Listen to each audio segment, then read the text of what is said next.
Okay, everybody ready? All right. Good evening, everyone, and welcome to the February 5th Marine Clean Energy Board of Directors meeting. The first item of business we have is to swear in some of our new members. And so, Dawn, I'm going to hand that obligation over to you. Great. So this is an exciting evening. We have 3 new board members to swear in.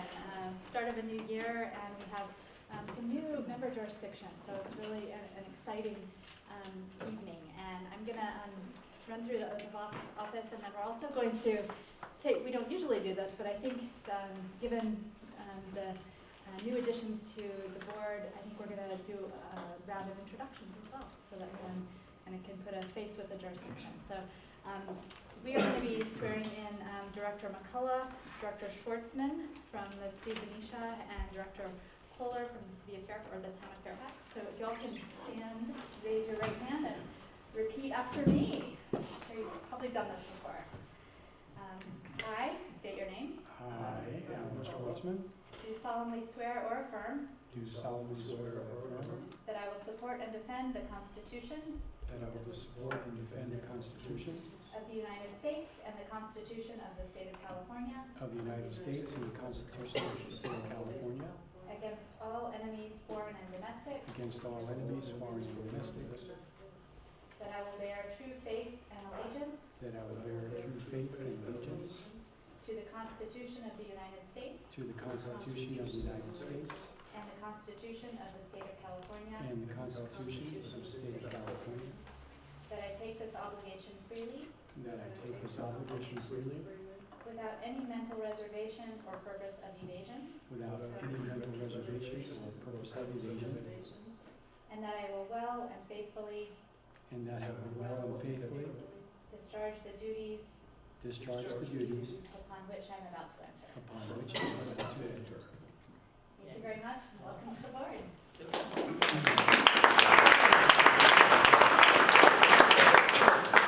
Welcome, everyone. I think it would be helpful for us to go around and each of us to introduce ourselves so the new members start attaching names to jurisdictions. And Sloan, let's start with you.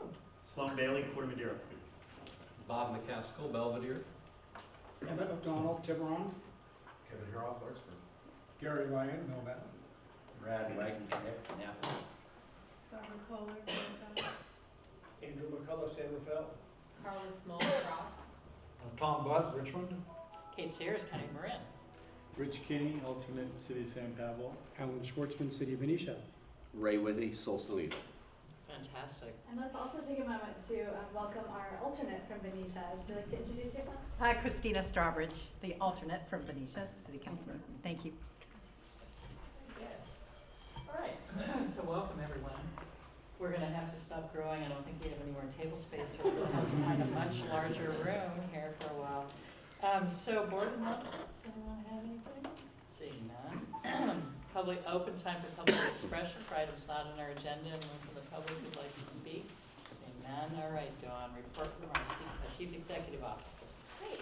So I have just a couple of items this evening, and wanted to start by letting folks know we've made a slight adjustment based on some good feedback from our executive committee that we're taking some of the items that have typically been updates on our policy agenda and we're placing them into the EXO report part of our board packet. And that allows for a little bit of streamlining of the meeting, but you'll see a little more substance in the EXO report, which we're going to cover tonight. But it shouldn't take too much time. So the first update that I have is I wanted to let folks know that we have received CPUC certification to approve the addition of the City of El Cerrito. They have not yet designated their board member, but we expect that to occur within the next week or so. And we'll be swearing in the new board representative from the City of El Cerrito at our March board meeting. And because we've received the CPUC certification, we are beginning to do some noticing in the City of El Cerrito in preparation for the enrollment there. And Jamie will be talking about that later this evening. The next item is, I just wanted to let the board know that MCE has received the Better Business Bureau certificate affirming MCE as a 2015 accredited business based on our adherence to the standards of accreditation. So that's just something for folks to know. That shows up on our website. You can let folks know that we are certified as a better business through that bureau. And then the next item, I'm going to turn it over to Emily Goodwin to give a quick overview of where we are on our office space renovation. We are, as many of you know, we are preparing to move to a new location in early March, and the building that we're moving into is undergoing some pretty substantial renovations right now, and so you'll just get to see a few shots of how it's looking. We're not going to spend a lot of time on this, but it's just so that you all can have some visual images of what it looks like now, and hopefully within the next month or two, we will be having our board meetings there, so you'll get a close-up look at that time. Great, thanks, Dawn, and sorry for my back is turned to some of you all. So this was in your board packet. There's no new information, so just a quick run through. Looks like our occupancy date is still on target based on our lease, which is great. We do plan to host board and committee meetings there in our new location, which will be excellent. We're just a short distance now from our office, but it makes all the difference in the world to house meetings in that space, so very exciting. Building improvements are within MCE cost cap, and there's a lot of features that I'll talk about: the stairs, conference room expansion that you'll see in the photos, so I'll hit those then. There's new electrical and HVAC installed by the owner, which is excellent for building efficiency, for comfortability and health and climate for the folks inhabiting the building, which is excellent. So that's on his dime, but we're going to benefit directly from that, and we are paying the energy bill, so very good. So we also still are planning our energy efficiency demonstration room and also a parklet, which is in design. If folks aren't familiar with the Marin Bike Coalition or other bike coalitions that are very avid with development of parklet spaces, I suggest you Google it. It's really cool. It's in planning, so I won't say more about that until we have something more concrete. That'll hopefully draw some foot traffic into the building and promote some of our shared values there. LEED certification as well is planned. Some of the building materials have already scored points towards whatever accreditation we may or may not pursue there, so that's great. And again, we're also working with the owner to look at EV charging station in the parking lot. For those of you that haven't seen the building, there's a 38 spot parking lot right out front of the building. Great opportunity for EV charging as well as a solar shade or car structure. So solar carport shade structure. Thank you. So very, very cool. Hopefully we're going to bring in some of our friends with our recent relationships in developing folks assistance with some of our union friends that have apprentice and pre-apprenticeship programs, and maybe do some on-site training there utilizing that space. So again, in the works. This is just the beginning. Way back in November, enthusiastic staff at the start of the fenced-off property. This is the front entrance of the building. May not mean much to you that haven't seen the building yet, but we will have a 9-foot ceiling in the first floor, which will definitely make a dramatic difference, a lot more light in the building. It was a pretty low level ceiling there on the first and second floor. Here is where the former staircase used to sit.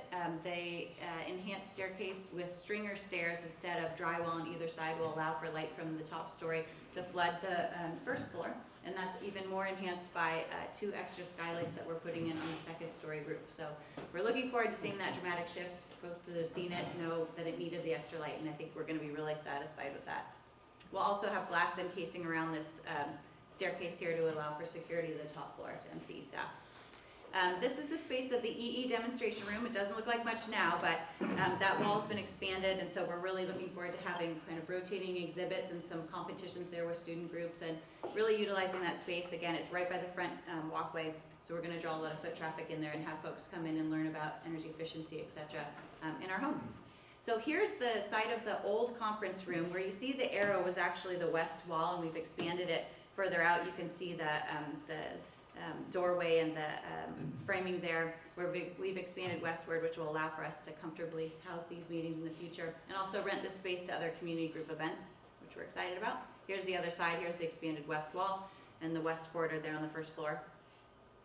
And for folks that have no idea what I'm talking about because they haven't seen the space, you're more than welcome to visit it with me anytime in the next month. I go over there a lot. Just send me an email if you have any interest at all in your local. Happy to do it.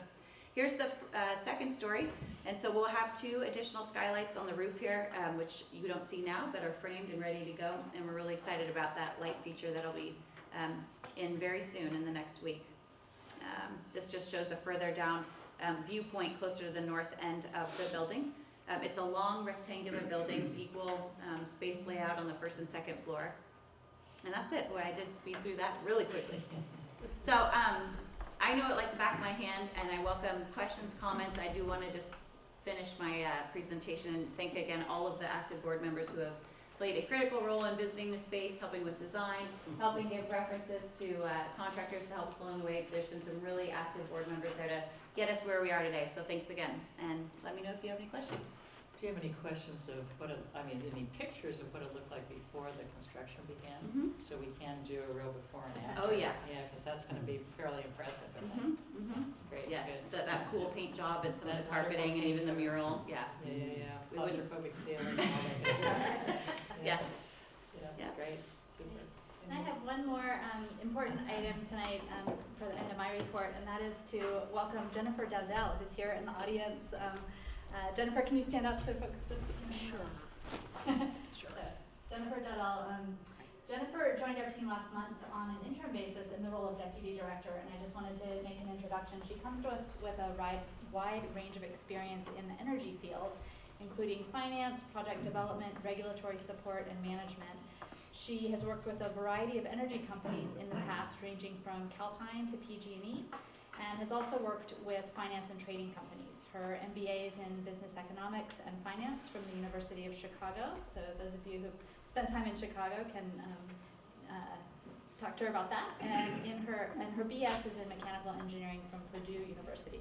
She is also currently serving as a volunteer mediator at the San Francisco Office of Citizen Complaints Mediation Panel. So welcome, Jennifer. Thanks for being here tonight. It's great to have you. And that's it for my report. All right, thank you, Don. Any questions for Don? All right, seeing none. Next on our agenda is our consent calendar. We have several items on consent. Any questions, comments, or proposed revisions from any board member? Pardon me? No one has anything they want taken off the new consent calendar. Okay. And we have a motion and a second. All in favor? Aye. Any opposition? Any abstentions? I'd like to abstain from C1 since I wasn't here. Okay, okay. Okay. And the two? Same for me, Same. C1. Yeah, C1, okay, the minutes, great, super, okay, anything else? Good. All right, so next, item 6 on our agenda is a resolution honoring Larry Bragman, our former board member, who is not here. So I think we don't need to read the resolution in his honor since he's not here, but I do think we should pass it. So, unless there are any revisions. Barbara, did you want to weigh in on the resolution? I would like to move You want to move it? past the resolution. Perfect. All right, all in favor? Any opposition? Surely not. Okay, very good. Just a comment. And Barbara, we're glad to have you. We always miss Larry, but we're very delighted to have you in his place. We did a very long resolution for Larry last night at the council that I read every word of it. It was huge. That's probably what did him in and why he chose He not to was come very here. embarrassed. He told me not to do it, and I said, I may or do it. It was good and well deserved, so I'm sure. That's great. He'll probably show up here about 20 minutes from now. Yeah, that's good. He was probably afraid to come knowing you were here. All right, so, but he will be missed. So next on our agenda is the budget, and we have 3 different parts of our budget now. So Dawn, you want to take charge of that? Yeah, I'd like to make a couple of introductory comments just to orient folks to the 3 subsections of the budget item here. So we're going to be talking about 3 things this evening. The first item is really just, it's a discussion item. Every month we include in the board packet a monthly budget update that reflects unaudited financials for the last complete month on record. So that's what item A is. Item B is a proposed budget adjustment for our current fiscal year, and we have Mike Maher here to talk more about that. Before we turn it over to him, I'll just also point out that item C is the proposed budget for our new fiscal year that will be beginning April 1 of 2015. And the proposed budget we'll spend a little more time on that. But I think that as far as substance goes, the next item we should spend some time on is the budget adjustment for the current fiscal year. So I'll turn it over to Mike to talk about that. Thanks, Dawn. Yeah, so as Dawn mentioned, the end of this fiscal year is March 31st, so it's a little unusual fiscal year, but we're fast approaching And so we take a look at where we stand as far as budget compliance, where we're pushing the limits, and if we want to make any changes. So that's what we're going to talk about today. The overarching theme is the change of volumes from what we originally planned at the beginning of the year. So due to the mild weather, the electricity use was much less than we expected. And we have a little bit of an increase in customers with the Napa expansion for the February and March, but overall we're showing a decrease in electrical usage. So that relates to our revenue, which you see we're pushing down about $2 million. And then a new revenue line, the consideration from the lease termination. So part of the deal with leaving this building earlier than expected was we're going to receive a $400,000 one-time payment to vacate the building in time. So that's a one-time thing there. Now the cost of energy, again, we had lower than expected volumes, so lower cost. Personnel, we're seeing an increase of about $190,000 from what we originally planned. Some of our planned staffing positions occurred sooner than anticipated, so we experienced a cost for the whole year. Some of the other larger items, legal counsel, we're requesting a $70,000 increase. Most of the overage is related to the assembly bill. We had a little more resources put towards that during the year, and it'll kind of smooth down next year. Communications, where there's no budget change there. That's holding pretty steady for the last few years. Data manager, this is Noble Energy Solutions, pretty much our largest non-energy cost of electricity expense. So they manage the massive customer database, read meters, manage the call center, and they charge by the meter. So as their customers increase, that cost is going to increase. But we were able to negotiate a price reduction in December. So we're actually going to see a net savings for the remainder of this year. But that'll be going up as we have as you'll see in the next year. Service fees, PG&E, that's based on the customer count, so that we weren't able to negotiate a decrease with PG&E. So that's just going to be straight up with the Napa expansion for the rest of for February and March. Other services, these are various consultants, IT consultants, legislative, audit services, so we're going to need an increase there. General administration, slight increase there. And the final two items, nothing. If you go to the next section, our capital outlay, $400,000. We set this to match the consideration that we're receiving. Most of that will be going towards the leasehold improvements that Emily was talking about earlier.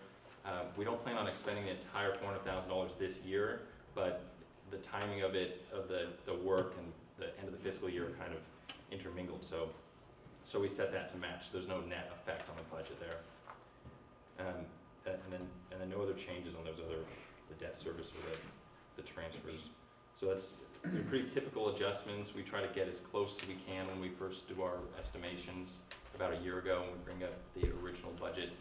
And so this just kind of tightened it up a little bit. Okay, any questions for Mike on the budget adjustment or the monthly budget update? Okay, seeing none. So the monthly budget update was discussion only, but I think you do want an action, you need an action on the budget adjustment. So I'd like to do that now before we get into our proposed budget. So if someone would like to make a motion to approve the budget adjustment. Do I have a second? I'll second. All in favor? Aye. Opposition? Abstentions? Great, super, thank you. All right, so on to the proposed budget for fiscal year 2015-16.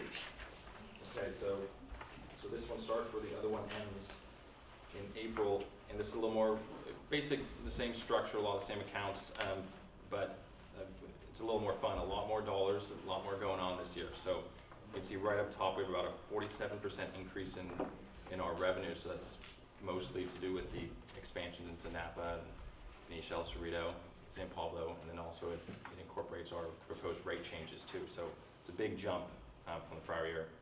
And then associated with that is the cost of energy. That's obviously tied to the revenue and expansion into the new territories. Personnel expense, we're having a significant increase from the prior year. That's partly to serve the new customer base. We also are bringing in-house some of our consultants, particularly related to the communications and marketing. We're going to trim down some of those expenses there that we would normally spend there and bring that in-house. And then also a little unusual, we have the operating account is going to be funding a couple positions that are going to be working predominantly with the energy efficiency program. Historically, the energy efficiency program has its own funding and provides for its own staffing, but they have certain compliance where they can only spend a certain amount of the grant proceeds on staffing, and so the operating fund is going to be assisting with that burden. So we're going to be paying some personnel to help with that program. Legal technical consultants, that's going to increase with the customer load, and legal counsel going down about $45,000 from the prior year. So that was kind of a one-time spike last year. We're going to bring it down towards more normal levels. Communication consultants, that's holding pretty steady. So I mentioned that some of the burden's going to be taken off of that account. We would normally expect to see a lot more increase in this as we have more customers to reach out to communicate to. So holding that steady is kind of a really cost savings if you think of it like that. The data manager, again, that's tied to customer base, so that's going to increase. Service fees and PG&E, same thing. Other services, $64,000 increase in there, and that's a tough one to hammer down. As we grow, we have needs that come up that we might not be expected, so this is just services that don't warrant their own budget line. Okay, and general administration, we're having a decrease there. And that's tied into the next line, which we're breaking out separately this year, occupancy costs. So previously we've had our rent expense as part of our general administration, but now that we're moving and we're going to have more responsibility for maintenance, repairs, utilities, things like that, we want to separate those costs into its own category. And then another new line, integrated demand side pilot programs. We want to set aside some money to do more research into those programs. And then the final two items are the Marin County Green Business Program and Low Income Solar Programs. Those are pretty similar to last year, a little smaller items. Those are the main items there on operating expenses. One thing I want to talk about, if you look in the interfund transfers, we're creating a new fund to set aside some renewable energy reserve monies to be used for energy purchases, renewable purchases if they become attractive, or maybe set aside some money for construction. So these are expenses that we want to reserve for renewable purposes, but they're not necessarily part of our planned expenses. So that'll kind of be determined by the opportunities that come up, and you'll see we have a new fund budget for that as well. And then the other, just to talk on the other fund transfer, that's our local renewable energy development fund. That's based on our deep green rate, our deep green premium. 50% of that premium for the prior calendar year goes into fund that. And the current project we're working on is the Chevron solar site. So that's where that money has been going so far. So I'll just go briefly over the next page. There are the three additional funds. So these are the non-operating funds. The energy efficiency program, I mentioned a little bit before, that's funded by the CBUC. It's kind of like a grant. We treat it as a reimbursable grant. So when we expend the money on the specific program purposes, that's when we recognize the revenue. So the revenue and the expenses are always going to equal. Okay, so we're holding that steady from the prior year. And the local renewable development fund, I just mentioned, that's increasing. That's obviously with our deep green customer base increasing, our premiums increasing, and so this fund gets funded even more. And then the Renewable Energy Reserve Fund is our final fund. So that is a quick run through of our budgets. Great. Any comments or questions from the board? So Bob McCaskill, can I ask you, I know you've been involved in internal conversations about our finances and budget with staff. Are you feeling comfortable here I think with the way in which we're reporting our budgets? Yes. Good, excellent. That Bob's our template. Any other questions, comments? Yeah, great. Yeah. Could you talk a little bit about the reserve, the total reserves that we hold. Because in the end, the bottom line net increase or decrease in available fund balance is effectively the amount that's going in to add to our reserves, I think. Is that sort of right? That's correct. We don't have, from a county standpoint, we don't have any restricted funds other than those reserved for debt service. So even though we have these designations, we do have the ability to, they're unrestricted from a legal standpoint, with the exception, of course, of the energy efficiency program. We have to reserve those. So are you asking where we're at as far as our reserves or how we treat? Yeah, so what I'm asking is, I don't want to jump ahead to rate setting, because that's the next agenda item, I think. But presumably, you've built into the total revenue that you want to capture through rate setting. Correct. The amount that you intend to hold is to accumulate further as reserve.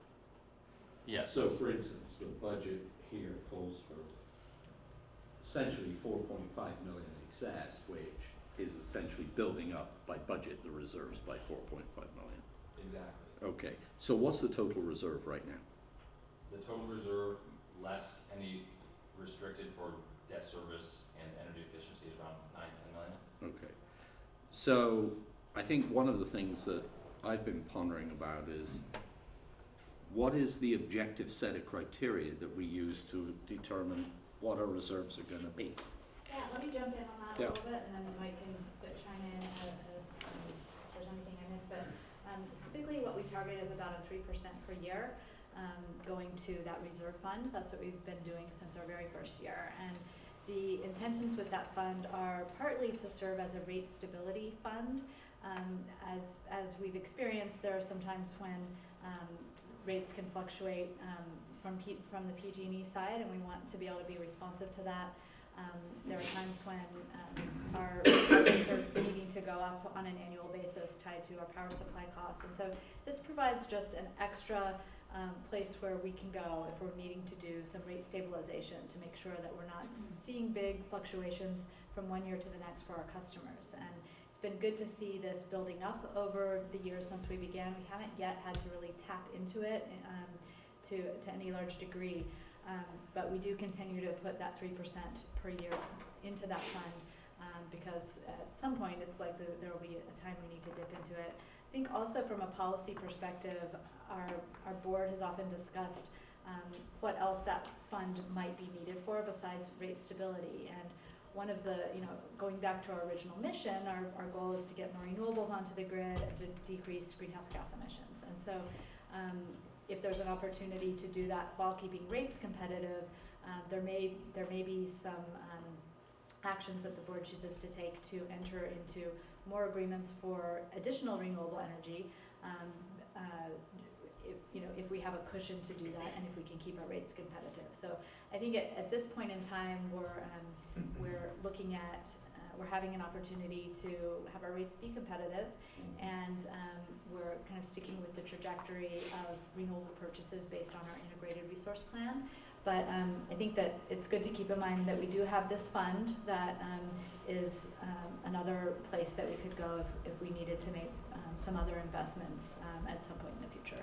But do you want to add anything to that? Yeah, just to kind of put that in perspective for a near-term need, with the expansions into these other territories, we do have a cash flow need. We need to purchase the energy that we provide to these customers 15 days after it's delivered, but the receivables may take 2 months longer. So there's, in the near future, the next few months, we're going to need to dip into that simply just for cash flow purposes. And we've also talked about, and we've talked about with the executive committee, possibilities of paying down our debt with the excess reserves. So those are some of the uses that are probably going to come into play rather shortly. Yeah, Go ahead. don't get me wrong, I'm actually very encouraged with our reserves. My only question is, how do I know that 3% a year is the right number? That doesn't mean to be a rhetorical question, I just don't know. I have no insight to be able to know what the right number should be.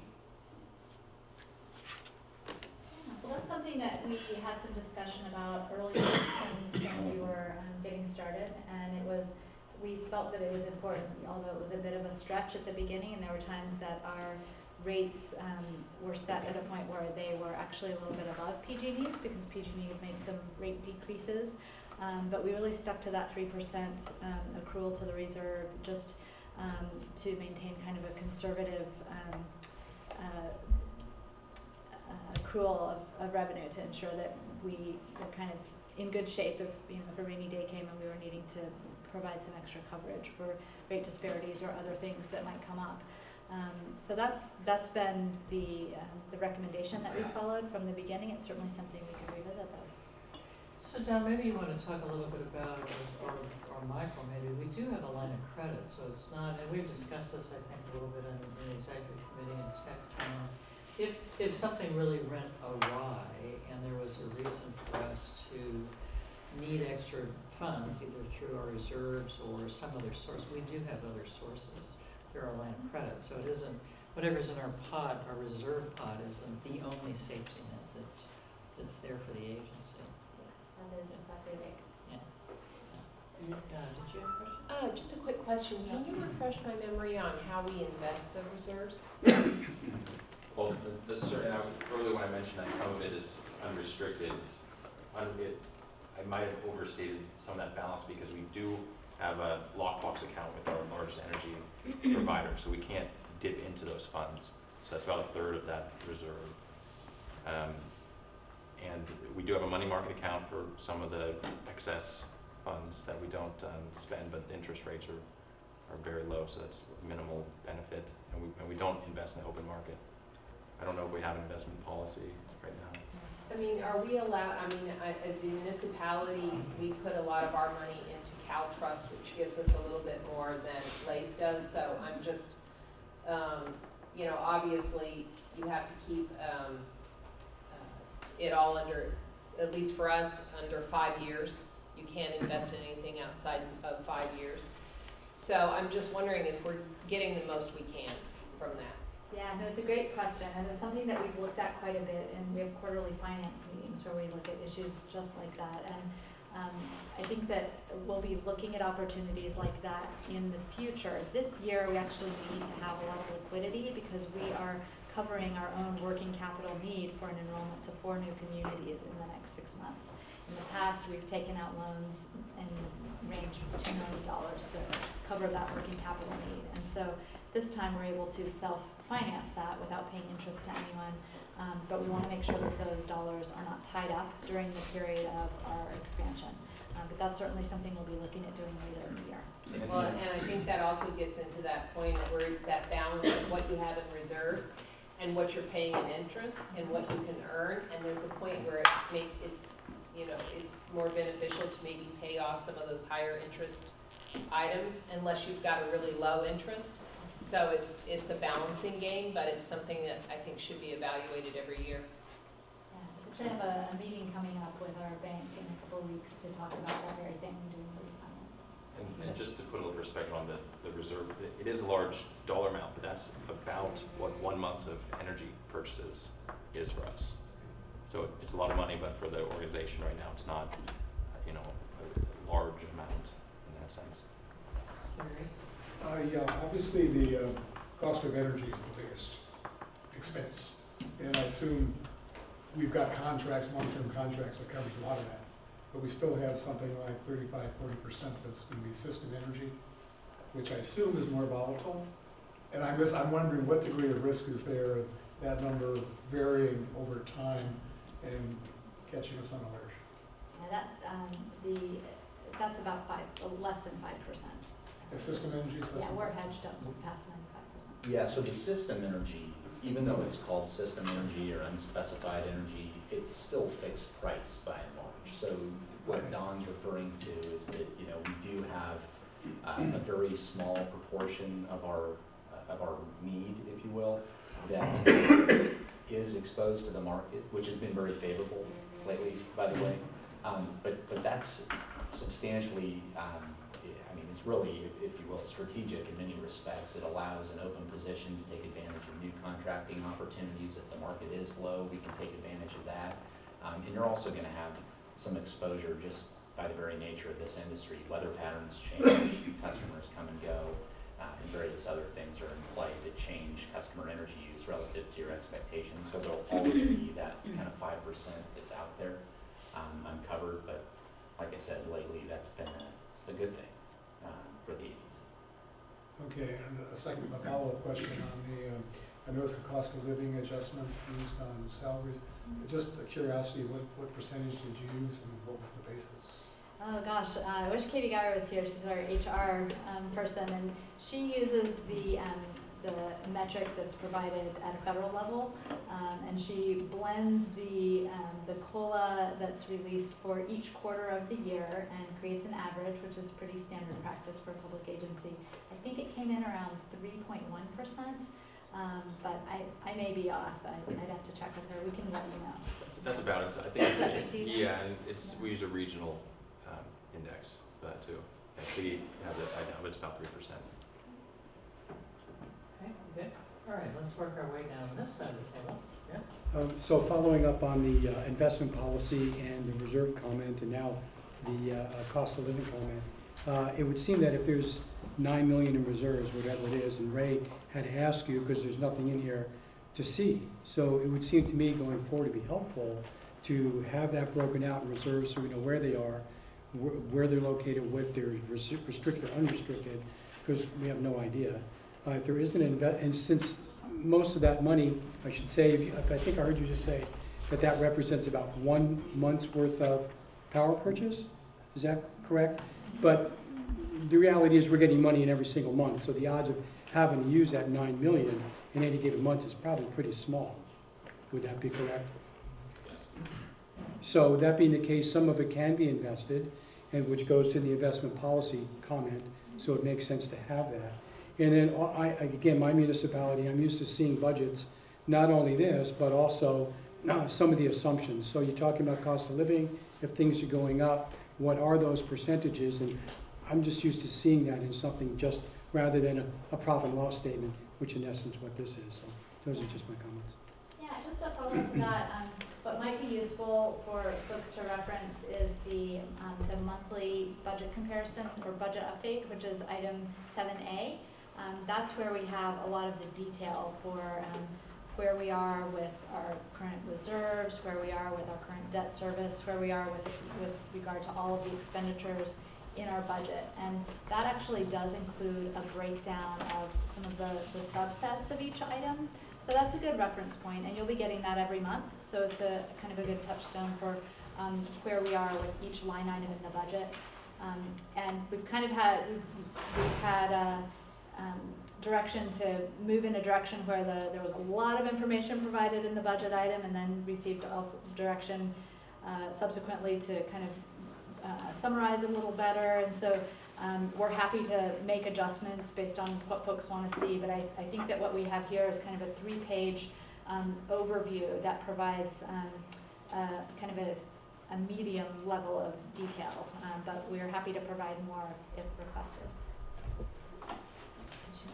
My question may be off task, but it is related to the budget, and so if it is going to be handled better on a different item, please feel free to say so. But my question is, of our cities that are partners with MCE, and we all have a little challenge in the summers to come up with enough funding to try to provide for our high school age students a summer internship, and I was just wondering if there's been any discussion or anything like that to maybe have some of our youth summer jobs working with MCE in our cities or other cities that would help advance the cause.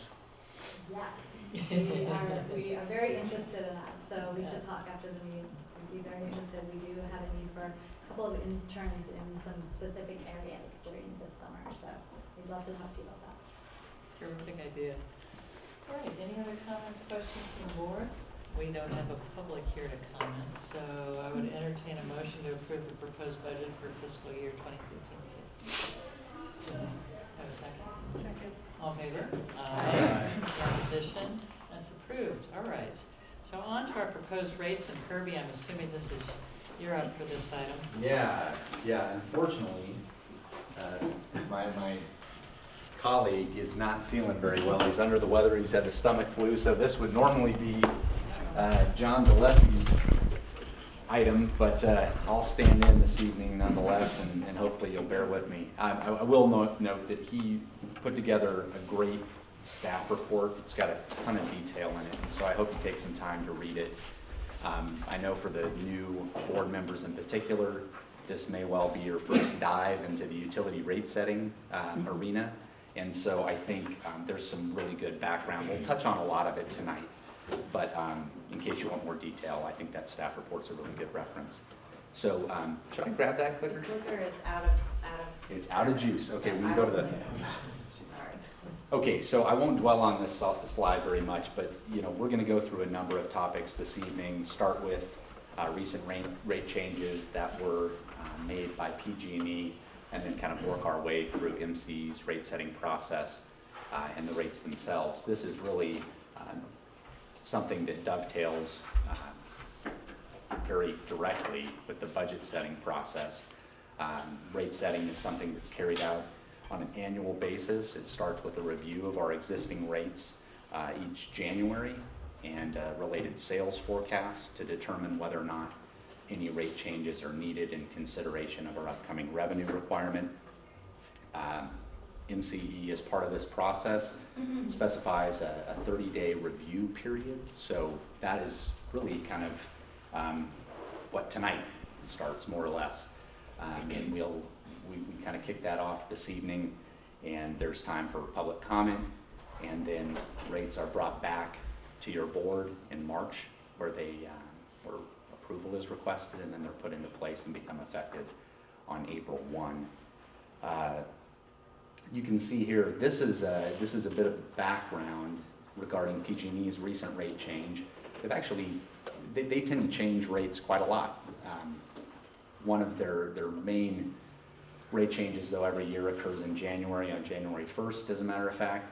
And you can see that the recent rate change, which occurred on January 1st, resulted in a 3.1% overall increase to their rates. And this is inclusive of both the generation component, which is really directly relevant from MCE's perspective, as well as the transmission and distribution components, which represent the delivery charges of getting that power to the customer's meter.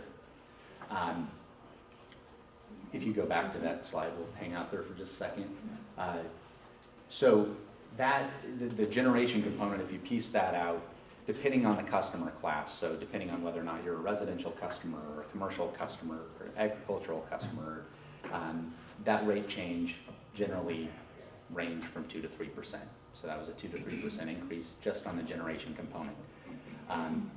But in addition to that January 1 increase, there have also been various other increases since MCE last changed its rates in April 2014 in excess of 12%. So that's really the number that's kind of relevant in this discussion, and you'll see how that plays out in some of the calculus going forward. So, Kirby, before you leave this slide, would you talk about the PCIA just a little sure, bit for everybody's benefit, absolutely, not only by acronym? Yeah, absolutely. So we'll just go ahead. I think it's probably just a good idea, and we'll have a couple of instances where we can do this in the presentation to just walk through the comparison in its entirety. And so from a utility customer's perspective, you can see in this chart here the key line items that are relevant in the monthly cost buildup for the customer. So you have generation, that represents basically the electric energy commodity that's being delivered to the customer. You have the PCIA, the power charge indifference adjustment. Lots of fun acronyms. So yeah, for those of you that are new to this, I think there's a bit of a steep learning curve, but I think you get familiar pretty quickly. And then you have franchise fees as well. And the PCIA is really intended to keep bundled customers, so bundled customers being customers that remain with the utility, so non-CCA customers, keep them whole for any above market costs that were incurred by PG&E when engaging in procurement activities. So if PG&E went out signed a contract that was a little bit higher than market, and a customer leaves, they don't want the remaining customers within PG&E's service territory, they don't want their cost to go up. So they assess a surcharge to customers like those with CCA programs to make sure that those bundled customers stay whole or are left no worse off. They remain indifferent, which is where the acronym comes from. So that's a surcharge that's only applicable for CCA customers and other departing load, which would include direct access customers, folks that when power markets were deregulated back in the late 1990s and competitive service providers came in, certain large energy users in particular went and started buying power from the competitive markets, and this sort of charge would also apply to them. There have been recent reopenings of direct access as well, but we won't dwell on that. Basically, it's a charge that's only imposed on CCAs and other purchasers of kind of competitive power supplies. And then, of course, you have the delivery charges, and those are largely transmission, distribution. So you can think of it this way, very simplistically: big wires, overhead transmission lines that you see running through various, say, interstate corridors, things like that. And then you have the poles and wires that go directly to your house. Those are the distribution lines. And then you also have other, what they call non-bypassable charges that are embedded in that line item, things like nuclear decommissioning and public purpose programs and various other things. And so regardless of whether or not you're a CCA customer or a customer of PG&E, you pay the same rate for those items. So that's why that line item's the same. So when you build all this up and you add MCE's generation cost as well as the PCIA and the delivery cost, you get this monthly total for an average residential customer, which is basically about 500 kilowatt hours a month in MCE's service territory. They pay just over $88, and in PG&E's service territory, a similarly situated customer would pay just a little over 91. So at the end of the day, roughly a 3%, slightly more than 3% savings, and these are based on current rates. So we'll get to the changes here momentarily, but yeah, next slide here. So this is kind of the 4-month calendar that's involved in MCE's annual rate setting process. And so these monthly activities that are laid out here kind of show the progression of working through the budgeting process, working through prospective rate changes, and then also the initial proposal that is first discussed with the executive committee and also at a staff level where feedback is solicited and changes are made to that initial proposal. And then that leads us into February, where we are now, and we have meetings like this where the proposed budget is released and the proposed rates are discussed, and that kind of kicks off the public review period. And then those rates are brought back in March to the board following the public review period, where your approval is requested, and then of course they go into effect beginning April 1 of each year. And that's kind of the typical cycle. Next slide, if you will. Go ahead. I don't understand, I mean, I know we don't really have any control, but how can the PCIA be going up? Yeah. It's supposed to be going down. And even if you included some of the new areas coming in, some of the existing areas have been in for quite a while. They can't have been purchasing power for those customers. I mean, it's literally a joke. Yeah, and I feel like I need to look over my shoulder. I just don't, I mean, it's their slush fund. Yeah, well, at the risk of stealing Beth's thunder, she's not here tonight, so I guess there's no risk, limited risk. Maybe she's hiding. But yeah, it's a good question. And one of the things that leads to the volatility in the PCIA, because yeah, on its surface you would think, okay, well, there's this fixed portfolio of contracts, and over time these contracts roll off, and so this amount should be going down. Kind of, because there's this market benchmark that is also very much in play when determining the PCIA. So that does go up and down as well. based on current market pricing. And unfortunately, in a low price regime, it means that the above market costs are greater than they would be in a high price market regime or in a low price market regime. So the PCIA is a little bit higher than we'd all like for it to be. Of course, if prices go up, then the PCIA will fall. And I think, you know, one of the things that works itself out, it's not an exact science, but if in situations where market price pressures would impose rate increases on MCE, that PCIA should be lower, so the net effect to our customers should be very minimal. And of course, the reverse is also true. That low price regime, PCIA is higher, but the net effect to our customers in this particular case is still very positive.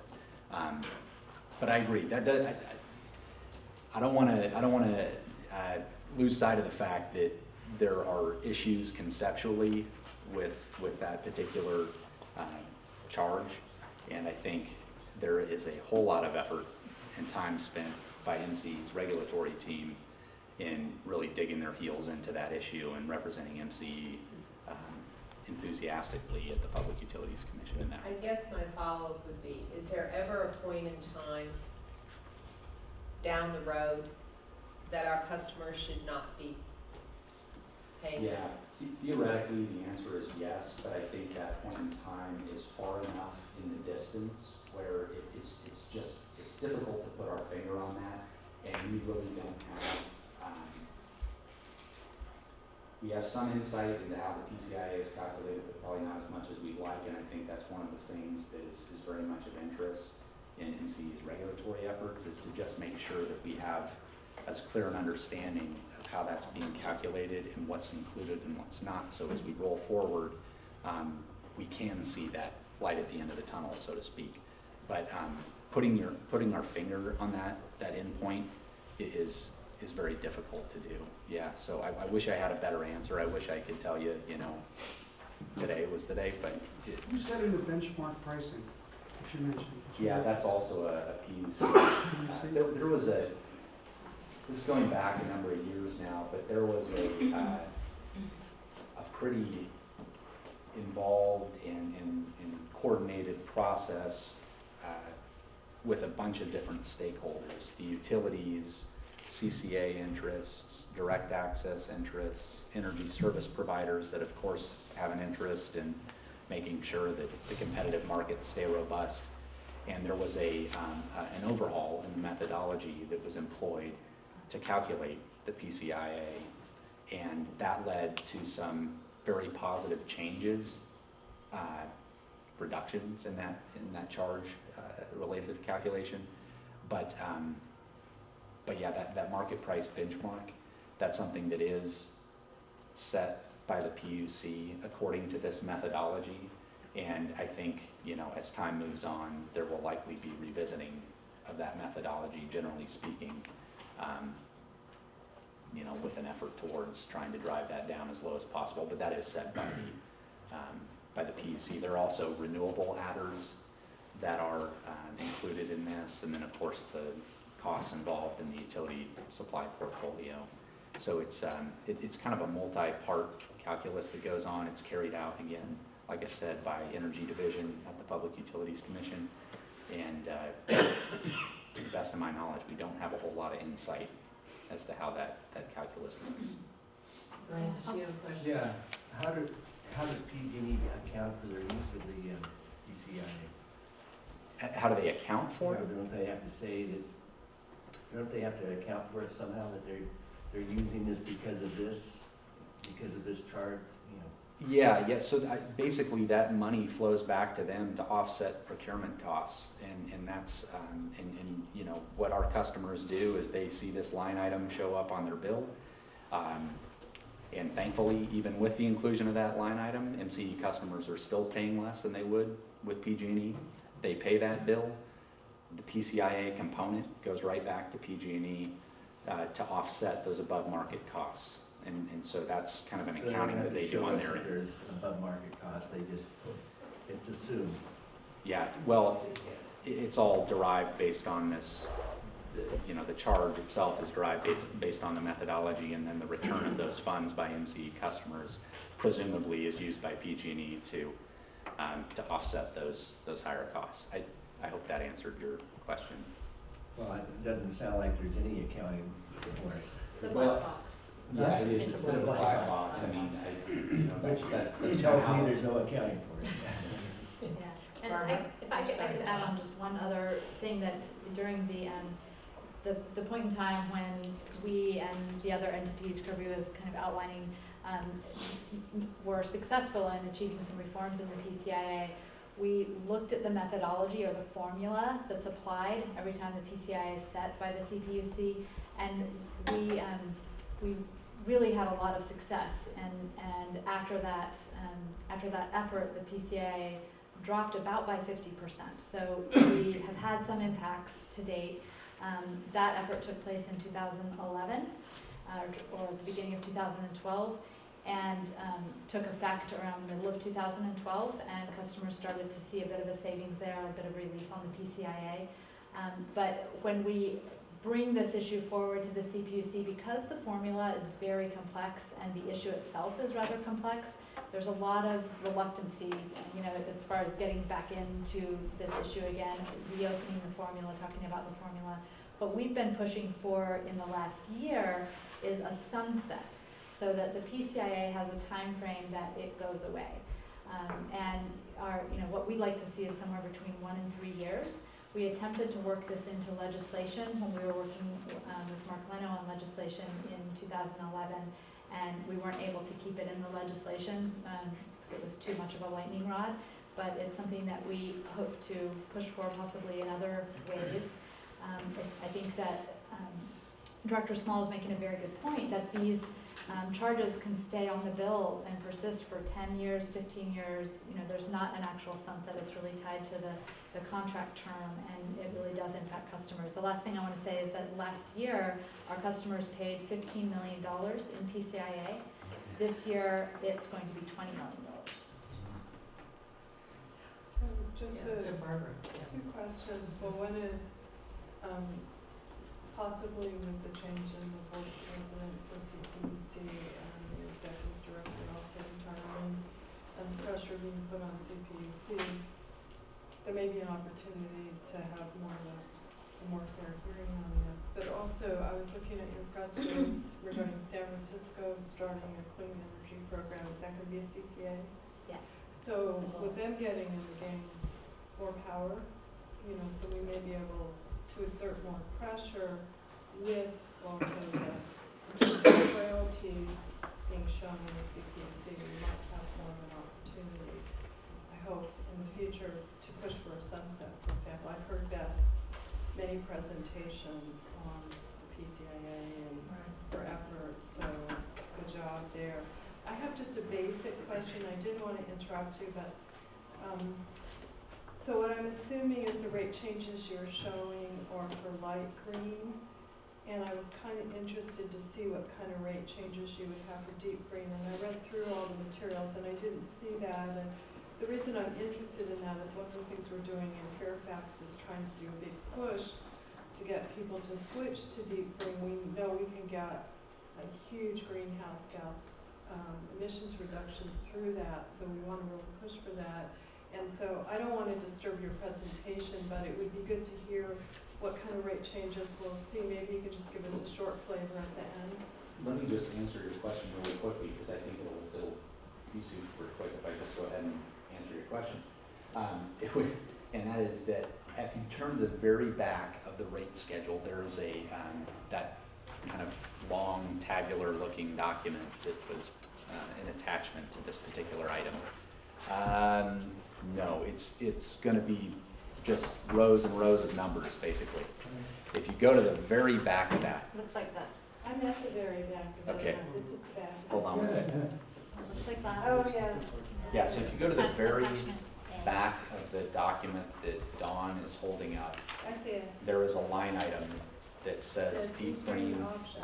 Yes, and so that 1 cent that you see is added to every kilowatt hour purchased by the customer under their otherwise applicable rate schedule. So if you're a residential customer and you're paying whatever the rate is, 8 cents, let's just call it for the sake of example, then you would pay 9 cents as a deep green customer. Okay, so just for some of us who are not that brilliant, it really would be nice to see the kind of comparison chart that you showed for the light green showing, you know, with the monthly kind of. Yeah. Because it's hard for me to figure out what the one cent. Okay. But in the future. Sure, yeah, and for the sake of this particular example here that we had back at the top, if you go up there, back to the, there you go. So for this customer, 500 kilowatt hours a month, that would equate to a $5 charge. So the MCE customer wouldn't be paying $88.29 as a deep green customer. They'd be paying $93.29. Okay, so it's still not Very cheaper than competitive. PG&E, but very close. Very, very competitive. Okay. Yeah. Thank you. That was mostly, yeah, I mean, because I think those examples were based on roughly 500 kilowatt hours. So yeah, that's the effect though. It's about, you know, it's $5 for every 500 kilowatt hours you use. Okay, so in terms of setting rates, there are a number of different policy-related considerations that are really important. They're kind of all laid out here, and some of them are pretty self-explanatory, some are not.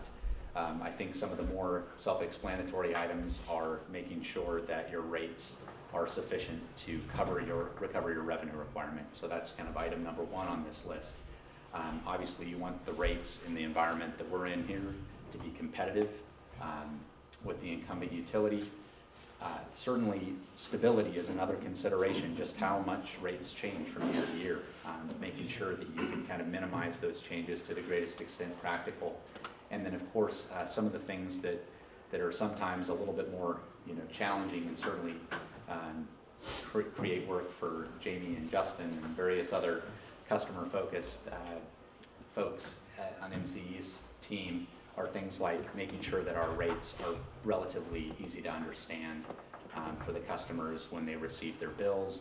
I mean, this is kind of a complex industry. Even when you do the very best you can to simplify rates, they can somewhat be complex anyway. And so trying to minimize that complexity to the greatest extent practical is something that we definitely try to do. And then also making sure that there's a certain level of equity among customers, that no particular customer class is subsidizing another too much or unnecessarily. And then, of course, the efficiency element is really important, trying to incentivize conservation through rate setting and also efficient use of energy, generally speaking. So those are kind of some of the key rate setting policies that are considered during this process. And we have lost Emily, so I'm going to go do the presentation for him over here.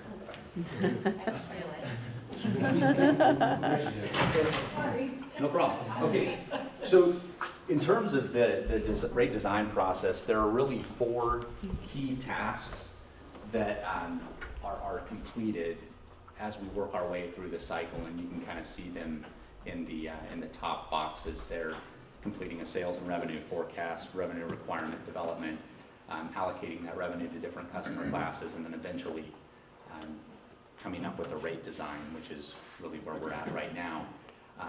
And then in the boxes beneath, you can see some of the detail, the kind of subtasks or more detailed activities that are involved in completing each one of those high-level tasks. I won't dwell on them now, but that's kind of the progression that we work through as part of the rate setting process. If we can go to the next slide. So this here for fiscal year 2016, this is kind of what MCE's customer composition looks like. Obviously establishing a sales forecast, understanding how many customers you're going to be serving and how much energy they're going to be using is pretty important when you're developing a budget and then ultimately setting rates to recover the funds that will be expended in that budget. And you can see here how the 9 different customer classes, broad-based customer classes that MCE has within its service territory, how it is that they break out in terms of account composition, and then also energy usage, as well as revenues that we would expect to collect from those customers based on current rates. So roughly 164,000 customers with about 1.8 million megawatt hours of annual energy use, and revenues just over $140 million. And you know, when you look at these graphics for the new members of the board that haven't seen these before, they're kind of interesting in the sense that you see on the left side, so the top left pie chart here, 88% of MCE's customer base is represented by the residential class, but only 6% of total revenue is collected from those customers. So if you relate kind of revenue to energy use, you can basically see that, you know, residential customers, there's a bunch of them proportionally, but they really don't use as much energy as some of the other customers, and that makes a lot of sense because the commercial classes, of course, do tend to use more energy on average, and then you can see how that affects revenue collection in this process. So we'll go ahead and move on to the next slide. So with regard to the fiscal year 2016 rates, some of the key considerations that are driving necessary changes are really highly focused on new contracts that will be coming online over the course of the fiscal year, and you can see some of these laid out here. You know, anything MW, for those that aren't familiar with the acronyms, megawatts. So that's kind of a utility scale unit of measurement when it comes to measuring the size of electric generators. And so you can see here how we've got a number of different projects that are coming online, some new contracts that are going into effect. Of course, we've initiated service to new municipalities as well, more staff to provide service to those new municipalities. And then we also kind of over time, the success of our net energy metering program has increased the need to make good on the payout commitments that we've made through our tariff. So those are kind of the breadth and scope of all of the different items that are driving the changes. So if you recall on the last slide, current rates were expected to result in revenue collection of about $140 million, but basically our budget is a little bit higher. So that is kind of part of the science of the rate setting process. And if we move on to the next slide, we'll start kind of getting into that transition. So what does that mean? We've got this gap in our revenue requirement when we look at current rates and what our revenue requirement's expected to be. It's this deficiency of roughly $6 million, which necessitates, in this case, a rather modest rate increase of 3.4% on average across all the different customer classes. And then there are some outliers that get to this bottom line of 4.2% in aggregate. And you can see like the COM6, so 3 lines down, the COM6, the commercial class, is a time of use driven rate schedule. And what had happened over time is that through various changes in PG&E's rate structure that moved up the peak rate or the highest rate, we found ourselves kind of so far below that rate. I mean, it was very, very good for those customers, but it actually created some problems for net energy metering customers on those rate schedules. So there was a need to kind of correct for that. And so that's part of the reason that you see the disproportionate increase in that rate class, just to kind of correct for that change, to bring those rates more in line with PG&E's, though still below.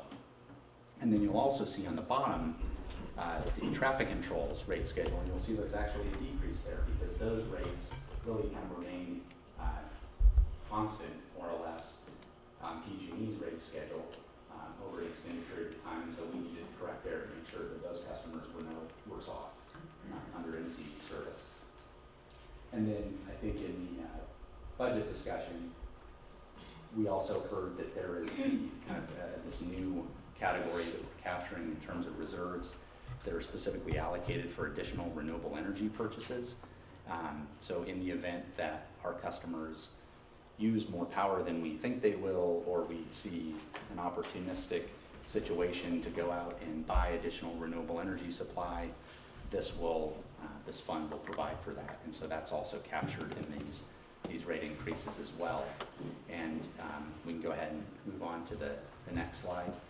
So basically, in spite of that rate increase that we are proposing tonight, you'll still see that customers would be better off taking service from MCE than they would taking service from PG&E in terms of the cost comparison. And so basically, an average household using 500 kilowatt hours a month would see $1.50 total cost increase, and this is inclusive of all charges. But that same customer would still pay $1.29 less a month than if they took service from PG&E. So our trajectory remains below the line of PG&E's trajectory over time, which I think is really good news for MCE customers. So this is one example. And then Director Kohler, of course, had asked about the Deep Green customers, and what you simply want to do here is add that same $5 so that that Deep Green customer would be paying $94.79 under MCE's proposed rates. And so modest premium relative to the PG&E rate, which of course provides a little over 23–24% renewable energy, I think, based on their 2013 power content label. So in any case, we'll go on to the next slide. It's kind of an interesting chart. I think it's important, first and foremost, to pay attention to the vertical line in the crosshairs here.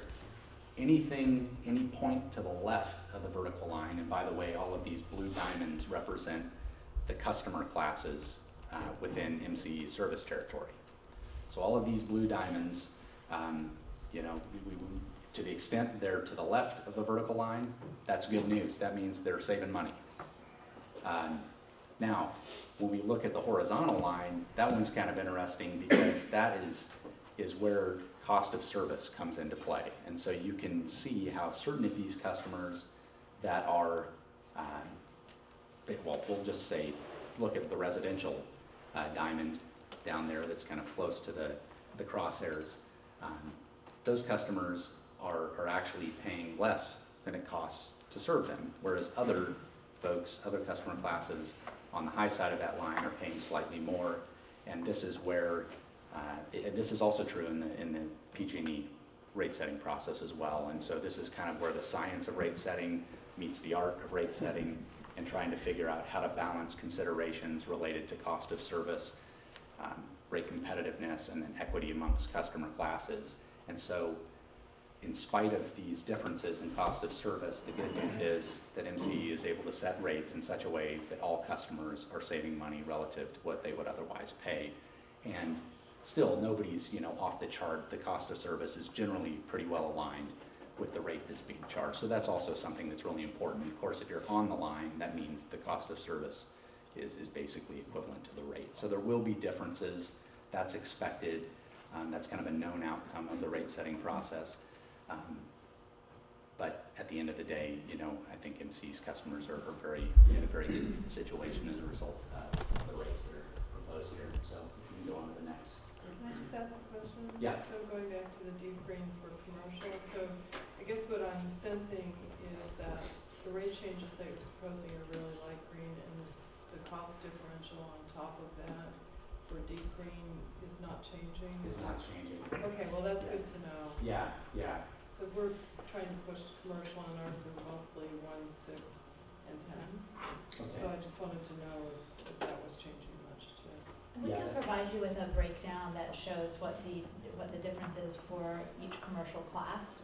We have that information, and many of our commercial customers actually will be saving money with deep green compared to the PG&E. And we've been working on Alice and Perfect. but this is what I was kind of confused about, if there was going to be adjustments to the differential on deep green. It sounds like no. Okay, good. Thank you. So I think this slide here is really kind of the punchline in the presentation, and I know it took a while to get here, but I think this is a really good story at the end of the day. I think the moral of the story in the right column are all of the negative numbers, negative percentages, which reflect rate savings across all customer groups within the MCE service territory. And you can see how, in consideration of the revenues that are collected from each one of those different rate groups, the percentage savings that is achieved relative to the similar rate charged by PG&E. So, you know, savings ranging from, it says 0, it's really a little bit higher than that for traffic controls, but everybody is basically saving money, which is great. Residential customers kind of on the lower side of the equation. Again, there was that consideration related to cost of service, and cost of service kind of being a little bit disproportionate to the rate. And so, you know, to the extent that we tried to grow that savings, then it would impose pressure elsewhere in MCE's service territory. And then, of course, you know, there are a range of savings, but they're all in the customers' favor, and in aggregate 6% kind of rate to rate across all classes within, you know, looking at PG&E versus MCE. So very good news. Unfortunately, you know, we focused on the power charge and difference adjustment, or PCIA, a little bit earlier on in the presentation, and our customers will be paying over $20 million through that charge that will go back to PG&E. So, you know, that's something that the regulatory team will continue to work on over time, and to the extent there are additional successes in driving down that particular cost, then the savings will only increase. But I think, you know, it's a very good story for fiscal year 2016. MCE customers continue to save money. They continue to receive a very clean and highly renewable energy product, even with that savings. And I think that's about it. There's some comments on the last slide here. I think the only one that I really want to bring to your attention is the last comment, the new agricultural rate schedules. There are 5 of them. They have all been recently developed to accommodate similarly situated customers within Napa County. Director Wagenknecht can tell you there's a lot of agricultural customers in Napa County, and these schedules here were specifically designed to accommodate those customers. And so the only exception to the rate setting cycle, because this is all informational, mostly I think tonight, except for this item, and we'd like for you to consider approving these rate schedules to accommodate these similarly situated customers within Napa County, so that there isn't any disconnect between the rate that we otherwise charge. Great. Thank you, Kirby. That was really a great presentation. And thanks to John DeLessie for all of his work. I'm sorry he's feeling bad tonight, but you did a good job covering Well, for I him. appreciate it. Thanks. Yeah. Any questions? Emma. So I just wanted to just review a little bit about, you know, obviously your large customers are an important component of the overall energy usage. And so, for example, COM 19 and COM 20 are 25% of the actual usage. But they're getting the larger share of the cost difference. They're getting the greater amount of savings over PG&E versus the residential customers. It's really favoring those customers to a larger degree over the residential customers. Because ultimately, rate setting is a little bit like reading the tea leaves, and you can move the tea leaves around in the bottom of the cup and figure out where you want to play with that.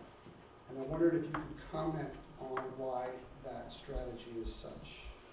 Yeah, I think that gets back to the comment that I made. If we could go up 2 slides. So, you know, here we're talking we talked a little bit about cost of service, and to the extent that, you know, we're in situations where the cost of service is starting to fall, you know, it's basically below or above the rate. I think we find ourselves in situations where we kind of have to make these sorts of accommodations. And, you know, I think in this particular case, we certainly could consider making those adjustments, but basically those customers are, I think in substantial part, I hate to use this expression, but they're kind of like they're doing a lot to help out other customer groups anyway. And so we could certainly impose additional changes, but yeah, I think it was more of a equity amongst customer classes relative to cost that led to this proposal. And the proposed rate increase for those commercial for the medium commercial and the large commercials is 5.8% compared to 3.4%. Correct, yeah, it's higher. So, yeah, there's an attempt to kind of, right-size those rates. Yeah, but there is savings that does exceed the residential rate class. Yeah. No, I recognize it's important to keep those customers, that's critical, we talked about that in the past, I want to reach out to them. But I just wonder a little bit in this era of trying to bring on, 4 new communities and the advertising that has to go on and the sales, pitch, and whether some consideration had been given to giving residential customers who make up the bulk of the actual people that are going to be opting out or not opting out, whether a greater break could have been given to them at the expense of some of the other rate classes. That was my thought process. This is a question that came up last year and was even more of an issue last year because we were actually facing a very close competition on the residential side with our rates with a competitor. And what we found is that because there are so many residential customers, any small adjustment would have a very big impact on the revenue for the year and would not create enough of a difference to make it worth it. So the change on the residential side, what you can see here is the 3% below PG&E cost is what was actually encompassed in the original proposal to the executive committee, and we looked at trying to make that spread a little bit bigger, but we weren't able to do that without having a big impact on the commercial customers, and so this was the closest middle ground we could find to keep a little bit of a cushion for our residential customers without having too much of a burden placed on the commercial customers, because we really have to get into some pretty high percentages on the commercial side in order to see any impact on the residential side. Gary? Yeah, on the commercial and agricultural customers, in your detailed list of all the rates at the end, in addition to the energy charge per kilowatt hour, there's also a demand charge. I'm just curious, and that's per kilowatt. Correct. How does that come into play? How does that work? Yeah, okay, so maximum demand at any point in time over the course of the billing period is essentially metered, and then that charge is levied on the customer in consideration of, it's basically... For the entire billing period, or? So it's just an instance. So if for example, if a customer were to use, a really big customer were to have a 1 megawatt instantaneous demand, that was their absolute high point during the billing period, you can kind of tie that out in I think it's appropriate to do this. It's not an exact relationship, but you probably heard about MCE buying resource adequacy or reserve capacity. And so it's kind of analogous to that, that it's not a direct fit, but you can imagine that there has to be sufficient generation on the system to accommodate these large energy users, and in particular, their highest or peak demand during any particular instance in time.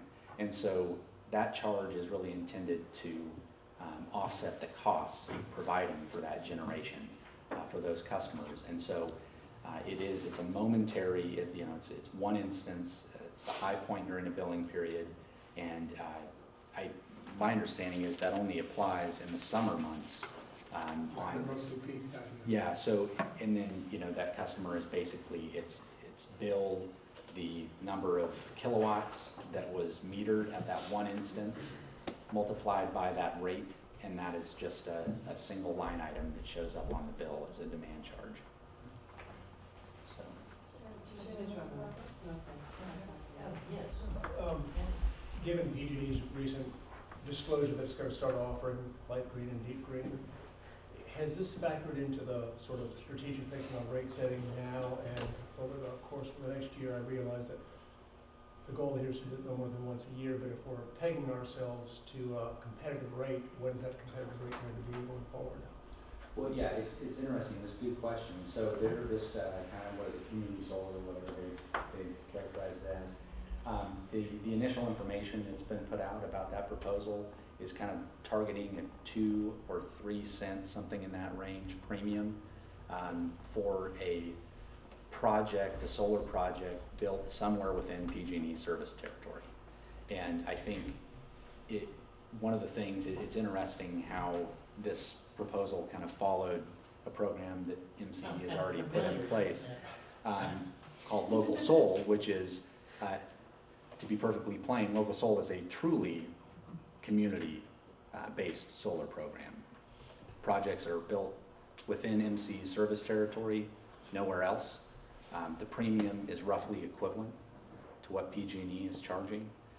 And I think one of the key distinctions between MCE's program and the PG&E offering is that MCE is committing to a fixed rate, basically passing through the benefit of the long-term contract that's supporting that local resource, passing that through to the customer for an extended period of time, basically the duration of the power purchase agreement, 20 years. So you can imagine a point in time over the life of that customer's participation in that program where their rate actually falls below the rates of their peers that are participating in other MCE options or PG&E options for that matter. So we do have a kind of an answer to that. It's actually not an answer. Theirs was answered to the MCE program, and it is very comparable.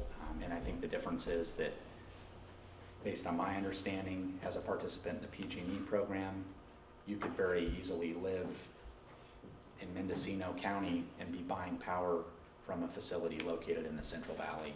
Whereas with MCE, if you participate in Local Soul, you're buying power from a neighboring community or your own community, depending on where that project's located, but within MCE service territory nonetheless. So that's kind of I think we have an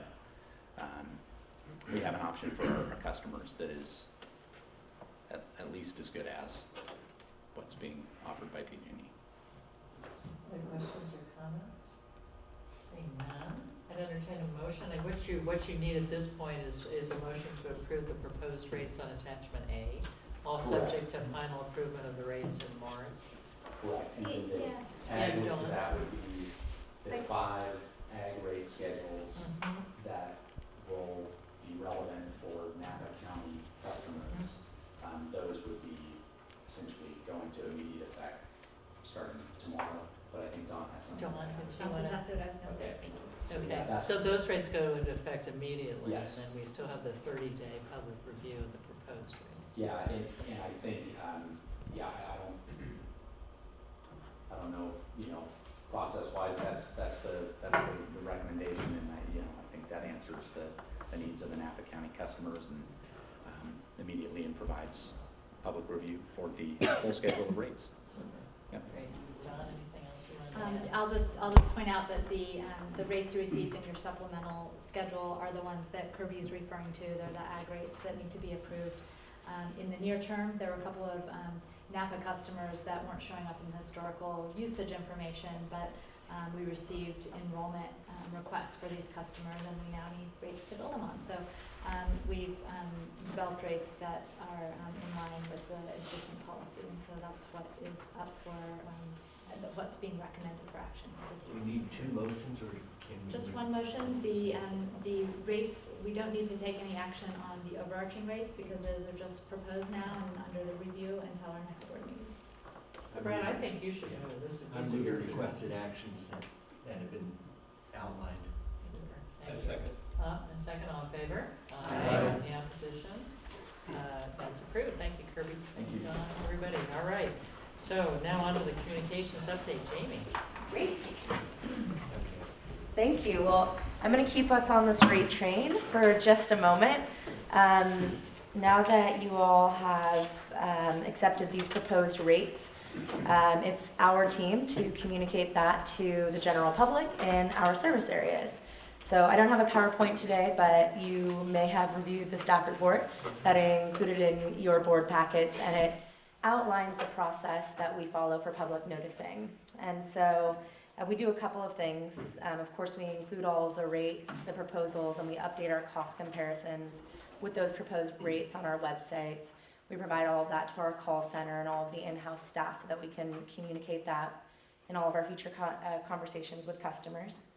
And we'll also be including noticing in newspapers in general circulation in our service area where we're currently serving customers. So right now that is Marin County, Richmond, and unincorporated Napa County, because as of February 1, we started offering service to customers in Napa. So we'll be including the notice about the rates in the Marin Independent Journal, the Marin Scope newspapers, the Napa Valley Register, and the Richmond Post. Several of those will be included in this Sunday's newspaper, and a couple of the other notices will be going out over the next week. The message that's going to be included in that newspaper notice is in your staff report. It explains what the percentage increase is, why we're proposing to raise the rates, and where they can find out more information about it.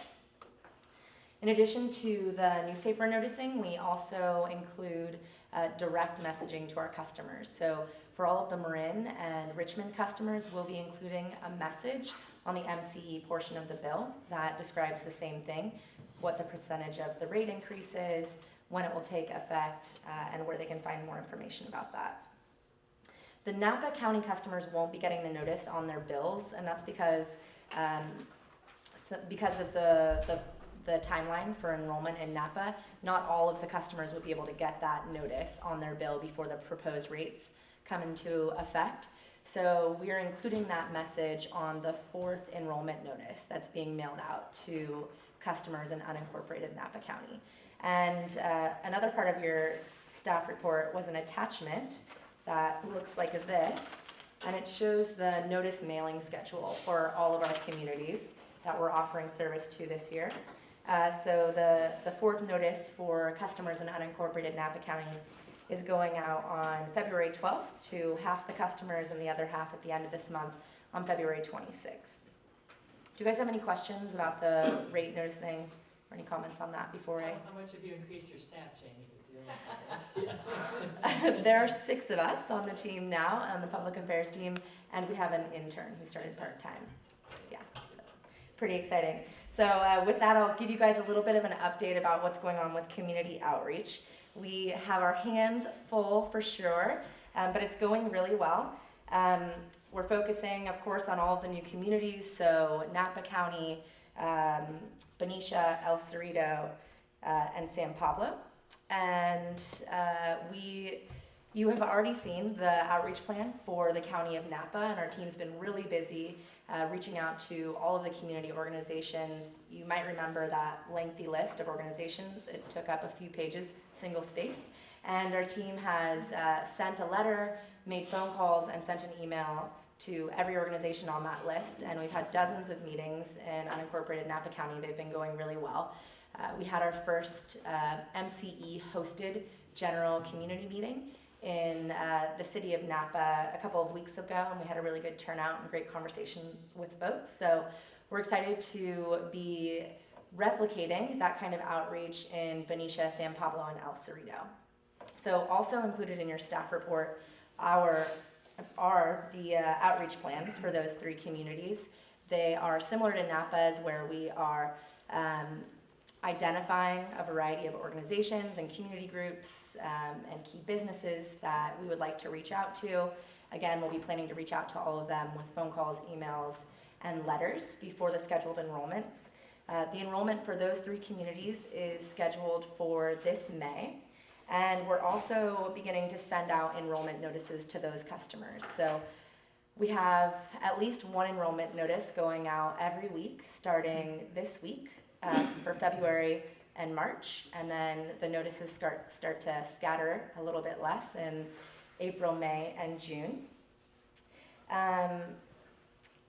We are also soliciting feedback from the city council members and the staff from the communities that we're offering service to.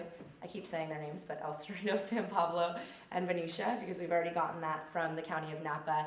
And we're working on creating the community leader advisory group so that we can get guidance from within the community to make sure that we're reaching out to the right groups and that our messages are clear and understandable to those communities. They're all really different. If you haven't had the time to actually delve into the plans, the communities are really unique. San Pablo, almost 67% of that community speaks a language other than English at home. So that's really different than any other community that we serve right now. So it's pretty exciting that the age ranges are very different in the communities as well. Let's see, we're also going to be having staff, MCE staff in offices at those communities on the dates of the first notices when they are mailed out, so that if there are customer calls or walk-ins, that we can help provide support in their city offices. And we also have advertising campaigns that have already begun in San Pablo, and campaigns will begin commencing in El Cerrito and Benicia over the next couple of weeks. So I believe that's pretty much the general overview, but if you have any questions about it, yes, I'd love to answer. Well, first I would say I read all the plans. And, Oh, thank you. they look great. Just a suggestion, I noticed that in your call centers, you're going to have something like 5 or 6 languages. Mm-hmm. When I managed people at the Air District, we also augmented our staff with languageline.com, and they can provide up to 180 different languages. It's a 3-way relay call.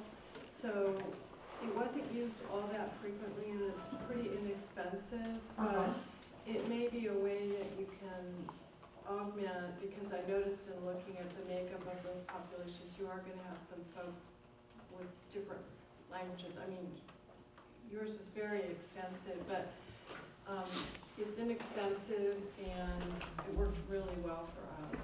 So, I mean, frankly, I have no idea how they figure out which language.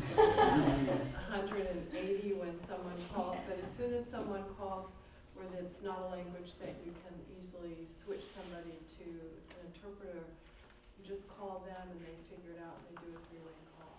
So consider that. Thank you. Yeah. That's a great recommendation. We'll definitely look for it. Not really a question. We just had the outreach plan presented to us on Tuesday night, and I don't know how many of us in this room in our communities have people saying, we didn't hear about it, or we need more, come on, can you do some better marketing? I gotta tell you, you can come to our town because this is great.